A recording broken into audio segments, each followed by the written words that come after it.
Hi friends, welcome back to my channel Arun academy. Friends, ನಿಮ್ಮೆಲ್ಲರಿಗೂ ಹೊಸ question ಸೀರೀಸ್ನ ವಿಡಿಯೋಗೆ ಸ್ವಾಗತ. ಫ್ರೆಂಡ್ಸ್, RRB ಅಂದರೆ ರೈಲ್ವೆ ರಿಕ್ರೂಟ್ಮೆಂಟ್ ಬೋರ್ಡ್ 4208 ಕಾನ್ಸ್ಟೇಬಲ್ ಹಾಗೂ 452 ಸಬ್ ಇನ್ಸ್ಪೆಕ್ಟರ್ ಹುದ್ದೆಗಳ ಬೃಹತ್ ನೇಮಕಾತಿಯನ್ನು ಮಾಡ್ತಿದೆ. ನಮ್ಮ ಕರ್ನಾಟಕದಲ್ಲಿ ಯಾರ್ಯಾರು ಈ ಜಾಬ್ನ ಪಡ್ಕೊಳ್ಬೇಕು ಅಂತ ಇದ್ದೀರಾ, ಇದು ತುಂಬ ಒಳ್ಳೆಯ ಅವಕಾಶ. ಎಕ್ಸಾಮ್ ಕೂಡ ಕನ್ನಡದಲ್ಲಿ ಇರುತ್ತೆ, ಹಾಗಾಗಿ ಎಲ್ಲರೂ ಅಪ್ಲೈ ಮಾಡಿ.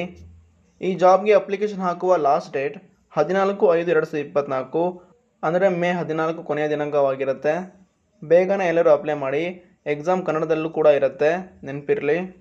ಹಾಗೆ ನಾವು ಈ ಎಕ್ಸಾಮ್ನ ಸಿಲೆಬಸ್ನ ನೋಡೋದಾದರೆ, ಈ ಎಕ್ಸಾಮನ್ನು ನಾವು ಕಂಪ್ಯೂಟರ್ ಮೂಲಕ ಬರೀಬೇಕಾಗತ್ತೆ. ಕಂಪ್ಯೂಟರ್ ಬೇಸ್ಡ್ ಟೆಸ್ಟ್ ಆಗಿರುತ್ತೆ. ಇದರಲ್ಲಿ 35 ಮಾರ್ಕ್ಸ್ ಅರ್ಥಮ್ಯಾಟಿಕ್ ಅಂದರೆ ಮ್ಯಾಥ್ಸ್ ಬರುತ್ತೆ. ಕಾನ್ಸ್ಟೇಬಲ್ ಹುದ್ದೆಗಳಿಗೆ SLC ಲೆವೆಲಿನ ಮ್ಯಾಥ್ಸ್ ಬರುತ್ತೆ. ಹಾಗೆ SI ಅಂದರೆ ಸಬ್ ಇನ್ಸ್ಪೆಕ್ಟರ್ ಹುದ್ದೆಗಳಿಗೆ ಡಿಗ್ರಿ ಲೆವೆಲಿನ ಮ್ಯಾಥ್ಸ್ ಬರುತ್ತೆ.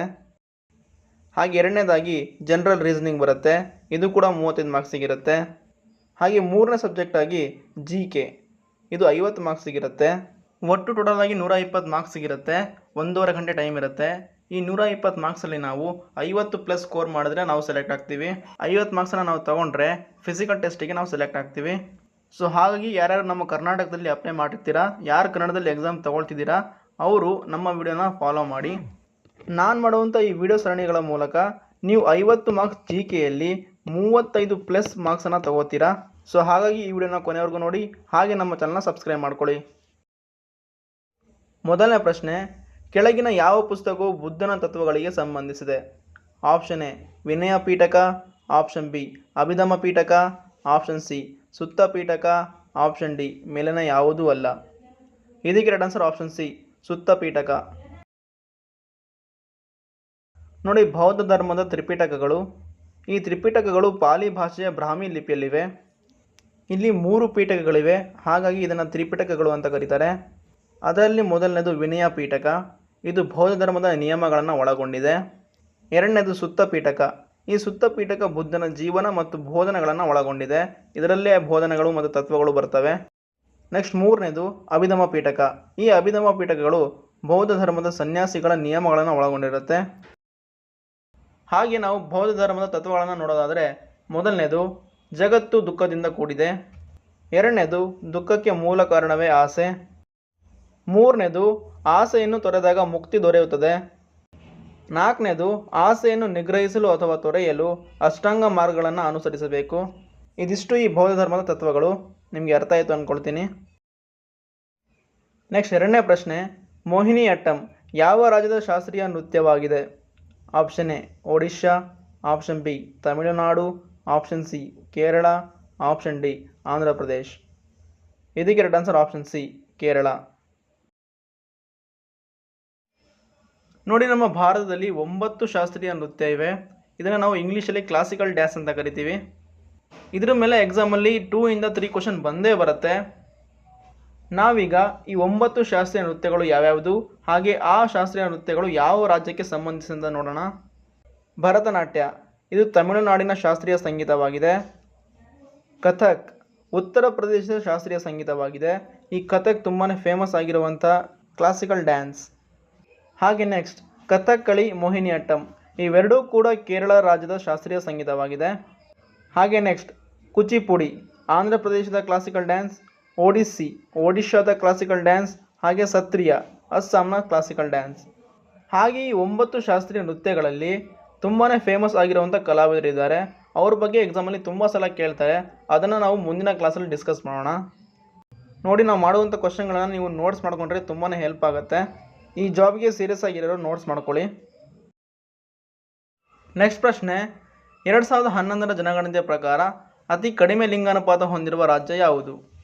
Option A Haryana, option B Kerala, option C Karnataka, option D Bihar. ಇದಕ್ಕೆ right answer option A Haryana. ನೋಡಿ, ಜನಗಣತಿಯ ಬಗ್ಗೆ ನೋಡೋದಾದರೆ, ಭಾರತದಲ್ಲಿ ಮೊದಲ ಬಾರಿಗೆ ಲಾರ್ಡ್ ಮಯೋ 1872ರಲ್ಲಿ ಪ್ರಾಂತೀಯ ಮಟ್ಟದಲ್ಲಿ ಮಾಡ್ತಾರೆ. ನಂತರ 1881ರಲ್ಲಿ ಲಾರ್ಡ್ ರಿಪ್ಪನ್ ರವರು ರಾಷ್ಟ್ರ ಮಟ್ಟದಲ್ಲಿ ಜನಗಣತಿಯನ್ನು ಮಾಡ್ತಾರೆ. ಸೊ ಹಾಗಾಗಿ ಅವರನ್ನ ಭಾರತದ ಜನಗಣತಿಯ ಪಿತಾಮಹ ಅಂತ ಕರೀತಾರೆ. ಹಾಗೆ ಈ ಜನಗಣತಿಯು ಗೃಹ ಇಲಾಖೆಯ ಅಡಿಯಲ್ಲಿ ಬರುತ್ತೆ. ಭಾರತದಲ್ಲಿ ಜನಗಣತಿಯು 10 ವರ್ಷಕ್ಕೊಮ್ಮೆ ನಡೆಯುತ್ತೆ. ಜನಗಣತಿ ನಡೆಸುವ ಸಂದರ್ಭದಲ್ಲಿ ಒಬ್ಬ ಕಮಿಷನರನ್ನು ಆಯ್ಕೆ ಮಾಡಲಾಗುತ್ತೆ. ಹಾಗೆ 2021ರ ಜನಗಣತಿ ರಿಜಿಸ್ಟರ್ ಅಥವಾ ಕಮಿಷನರ್ ಸಿ. ಚಂದ್ರಮೌಳಿ. ಈ 2011ರಲ್ಲಿ ನಡೆದ ಜನಗಣತಿಯು ಭಾರತದ 15ನೇ ಜನಗಣತಿಯಾಗಿದೆ. ಆಗ ಭಾರತದ ಜನಸಂಖ್ಯೆ 121 ಕೋಟಿ. ಎಕ್ಸಾಮಲ್ಲಿ ಕೇಳ್ತಾರೆ 2011ರ ಜನಗಣತಿಯ ಪ್ರಕಾರ ಭಾರತದ ಜನಸಂಖ್ಯೆ ಎಷ್ಟು ಅಂತ ಎಕ್ಸಾಮಲ್ಲಿ ಕೇಳಿದಾಗ ನಿಮ್ಮ ಆನ್ಸರ್ 121 ಕೋಟಿ ಆಗಿರಬೇಕು. ಈ 2011ರ ಜನಗಣತಿಯ ಪ್ರಕಾರ ಅತಿ ಹೆಚ್ಚು ಲಿಂಗಾನುಪಾತ ಹೊಂದಿರುವ ರಾಜ್ಯ ಕೇರಳ. 1000 ಪುರುಷರಿಗೆ 1084 ಮಹಿಳೆಯರಿದ್ದಾರೆ. ಹಾಗೆ ಕಡಿಮೆ ಲಿಂಗಾನುಪಾತ ಹೊಂದಿರುವ ರಾಜ್ಯ ಹರಿಯಾಣ. 1000 ಪುರುಷರಿಗೆ 877 ಮಹಿಳೆಯರಿದ್ದಾರೆ. ಹಾಗೆ ಹೆಚ್ಚು ಲಿಂಗಾನುಪಾತ ಹೊಂದಿರುವ ಕೇಂದ್ರಾಡಳಿತ ಪ್ರದೇಶ ಪಾಂಡಿಚೇರಿ. 1000 ಪುರುಷರಿಗೆ 1037 ಮಹಿಳೆಯರಿದ್ದಾರೆ. ಹಾಗೆ ಕಡಿಮೆ ಲಿಂಗಾನುಪಾತ ಹೊಂದಿರುವ ಕೇಂದ್ರಾಡಳಿತ ಪ್ರದೇಶ ದಿಯು ಮತ್ತು ದಮನ್. 1000 ಪುರುಷರಿಗೆ 618 ಮಹಿಳೆಯರಿದ್ದಾರೆ. ನೋಡಿ, ಈ ಎಕ್ಸಾಮ್ಗಳಿಗೆ 2011ರ ಜನಗಣತಿ ತುಂಬಾ ಇಂಪಾರ್ಟೆಂಟ್ ಆಗುತ್ತೆ. ಇದರ ಬಗ್ಗೆ ನಾವು ತಿಳ್ಕೊಂಡಿರಲೇಬೇಕು. ಮುಂದಿನ ಕ್ಲಾಸಲ್ಲಿ 2011ರ ಜನಗಣತಿಯ ಬಗ್ಗೆ ಇನ್ನೂ ಹೆಚ್ಚಾಗಿ ತಿಳಿಯೋಣ. ನೆಕ್ಸ್ಟ್ 4ನೇ ಪ್ರಶ್ನೆ, ಭಾರತದ ರಾಷ್ಟ್ರಪತಿಯಾಗಲು ಕನಿಷ್ಠ ವಯಸ್ಸು ಎಷ್ಟಿರಬೇಕು? ಆಪ್ಷನ್ ಎ 25 ವರ್ಷಗಳು, ಆಪ್ಷನ್ ಬಿ 30 ವರ್ಷಗಳು, ಆಪ್ಷನ್ ಸಿ 35 ವರ್ಷಗಳು, ಆಪ್ಷನ್ ಡಿ 40 ವರ್ಷಗಳು. ಇದಕ್ಕೆ ರೈಟ್ ಆನ್ಸರ್ ಆಪ್ಷನ್ ಸಿ 35 ವರ್ಷಗಳು.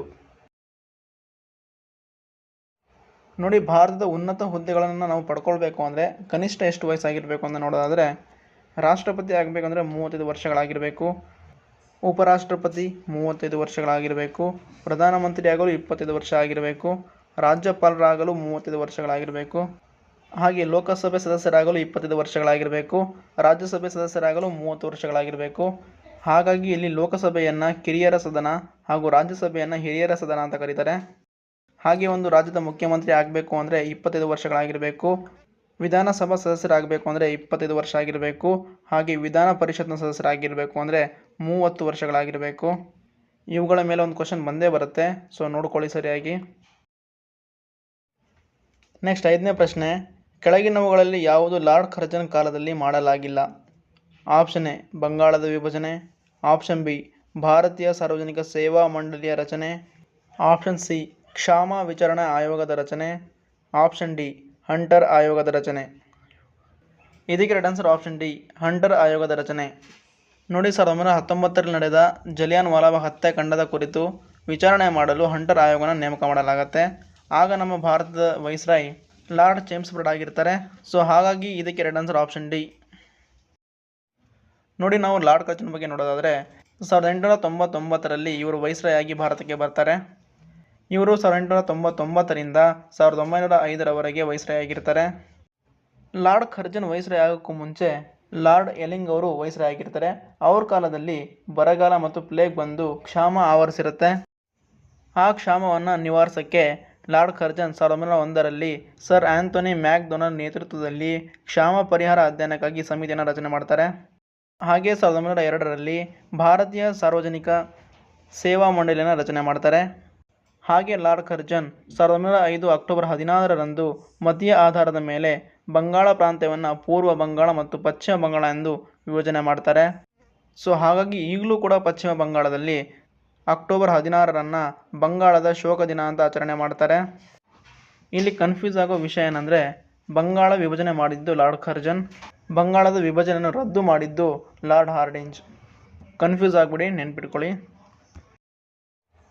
ನೆಕ್ಸ್ಟ್ ಪ್ರಶ್ನೆ, ಕರ್ಕಾಟಕ ಸಂಕ್ರಾಂತಿಯು ಈ ಕೆಳಗಿನ ಯಾವ ರಾಜ್ಯಗಳ ಮೂಲಕ ಹಾದು ಹೋಗುತ್ತದೆ?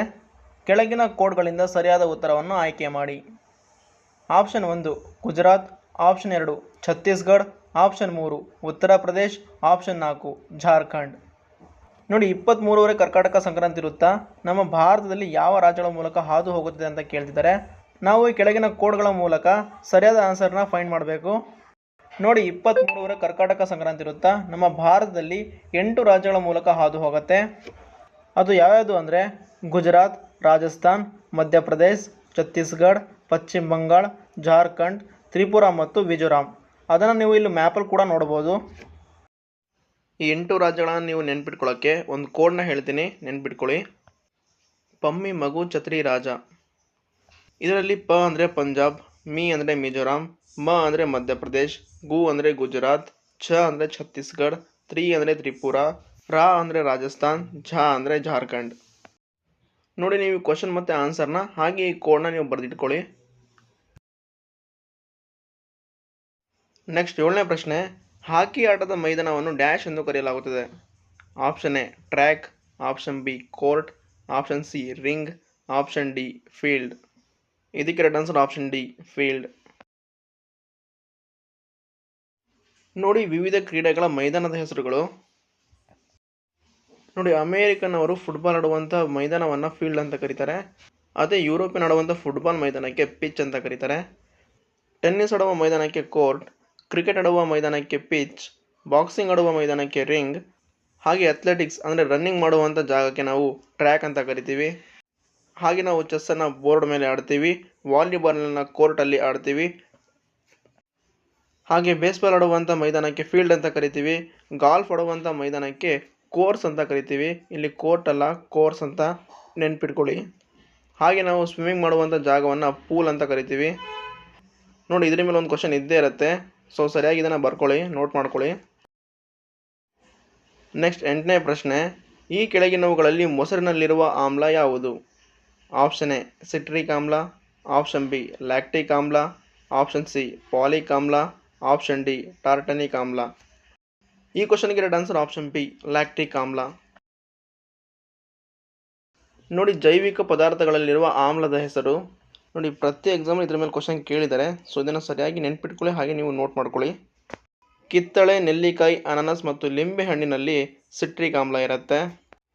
ಈ ಸಿಟ್ರಿಕ್ ಆಮ್ಲ ಇರುವ ಕಾರಣದಿಂದಾಗಿ ಇವೆಲ್ಲ ಪದಾರ್ಥಗಳು ಹುಳಿ ಹುಳಿಯಾಗಿರುತ್ತೆ. ನೆಕ್ಸ್ಟ್ ಹಾಲು, ಮೊಸರು, ಬೆಣ್ಣೆ, ತುಪ್ಪಗಳಲ್ಲಿ ಲ್ಯಾಕ್ಟಿಕ್ ಆಮ್ಲ ಇರುತ್ತೆ. ಒಂದು ಹಾಲು ಮೊಸರು ಆಗೋಕ್ಕೆ ಲ್ಯಾಕ್ಟಿಕ್ ಆಮ್ಲ ಕಾರಣವಾಗಿರುತ್ತೆ, ನೆನ್ಪಿಟ್ಕೊಳ್ಳಿ. ನೆಕ್ಸ್ಟ್ ಹುಣಸೆ ಹಣ್ಣಿನಲ್ಲಿ ಟಾರ್ಟನಿಕ್ ಆಮ್ಲ ಇರುತ್ತೆ, ಮೆಣಸಿನಲ್ಲಿ ಆಸ್ಕಲಿಕ್ ಆಮ್ಲ ಇರುತ್ತೆ. ಹಾಗೆ ನಮ್ಮ ಜಠರದಲ್ಲಿ ಹೈಡ್ರೋಕ್ಲೋರಿಕ್ ಆಮ್ಲ ಇರುತ್ತೆ. ಈ ಹೈಡ್ರೋಕ್ಲೋರಿಕ್ ಆಮ್ಲ ತುಂಬಾ ಪವರ್ಫುಲ್ ಆಗಿರುತ್ತೆ. ಒಂದು ಹನಿ ನಮ್ಮ ಬೆರಳ ಮೇಲೆ ಬಿದ್ದರೂ ನಮ್ಮ ಬೆರಳು ಸುಟ್ಟೋಗುತ್ತೆ. ಆದರೆ ನೀವು ಒಂದು ಕ್ವಶನ್ ಮಾಡ್ಬೋದು, ಸರ್ ನೀವು ಹೇಳಿದ್ರಿ ಹೈಡ್ರೋಕ್ಲೋರಿಕ್ ಆಮ್ಲ ನಮ್ಮ ಕೈ ಮೇಲೆ ಬಿದ್ದರೆ ನಮ್ಮ ಕೈ ಸುಟ್ಟೋಗುತ್ತೆ ಅಂತ, ಆದರೆ ಹೈಡ್ರೋಕ್ಲೋರಿಕ್ ಆಮ್ಲ ನಮ್ಮ ಜಠರದಲ್ಲಿದೆ, ನಮ್ಮ ಜಠರಕ್ಕೆ ಏನೂ ಪ್ರಾಬ್ಲಮ್ ಆಗಲ್ವಾ ಅಂತ. ಇಲ್ಲ, ಯಾಕಂದರೆ ನಮ್ಮ ಜಠರದಲ್ಲಿ ಒಂದು ಲೇಯರ್ ಇರುತ್ತೆ, ಆ ಲೇಯರ್ ಹೈಡ್ರೋಕ್ಲೋರಿಕ್ ಆಮ್ಲದಿಂದ ನಮಗೆ ರಕ್ಷಣೆಯನ್ನು ಮಾಡುತ್ತೆ, ಹಾಗೆ ನಮ್ಮ ಜಠರಕ್ಕೆ ಯಾವುದೇ ಹಾನಿ ಉಂಟಾಗಲ್ಲ. ಸೊ ಐ ಹೋಪ್ ನಿಮಗೆ ಅರ್ಥ ಆಯಿತು ಅನ್ಕೊತೀನಿ.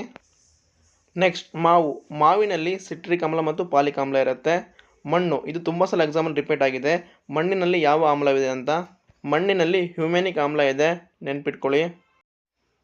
ಹಾಗೆ ಮಳೆಯ ನೀರಿನಲ್ಲಿ ಕಾರ್ಬೋನಿಕ್ ಆಮ್ಲ, ಸೇಬು ಹಣ್ಣಿನಲ್ಲಿ ಅಸ್ಕಾಬಿಕ್ ಆಮ್ಲ ಮತ್ತು ಪಾಲಿಕ್ ಆಮ್ಲ ಇರುತ್ತೆ. ದ್ರಾಕ್ಷಿ ಹಣ್ಣಿನಲ್ಲಿ ಟಾರ್ಟನಿಕ್ ಆಮ್ಲ ಇರುತ್ತೆ. ಹಾಗೆ ಇನ್ನೊಂದು ನೆನ್ಪಿಟ್ಕೊಳ್ಳಿ, ಇರುವೆಯಲ್ಲಿ ಫಾರ್ಮಿಕ್ ಆಮ್ಲ ಇರುತ್ತೆ. ನೋಡಿ ಆಮ್ಲಗಳ ಮೇಲೆ ಒಂದು ಕ್ವಶನ್ 100% ಇದ್ದೇ ಇರುತ್ತೆ, ಸೊ ನೋಡ್ಕೊಳ್ಳಿ. ನೋಡಿ ಇದಿಷ್ಟು ಈ ವಿಡಿಯೋದ ಕ್ವಶನ್ಗಳು. ಇಲ್ಲಿವರೆಗೂ ಮಾಡಿದಂಥ 8 ಕ್ವಶನ್ಗಳು ತುಂಬಾ ಇಂಪಾರ್ಟೆಂಟ್ ಆಗಿರುವಂಥದ್ದು. ಹಾಗೆ ಈ ವಿಡಿಯೋಗೆ ಯಾವ ಥರ ರೆಸ್ಪಾನ್ಸ್ ಬರುತ್ತೆ ಅನ್ನೋದನ್ನ ನೋಡಿ ಮುಂದಿನ ವಿಡಿಯೋದಲ್ಲಿ ಅತಿ ಹೆಚ್ಚು ಕ್ವಶನ್ಗಳನ್ನು ತೊಗೊತೀನಿ.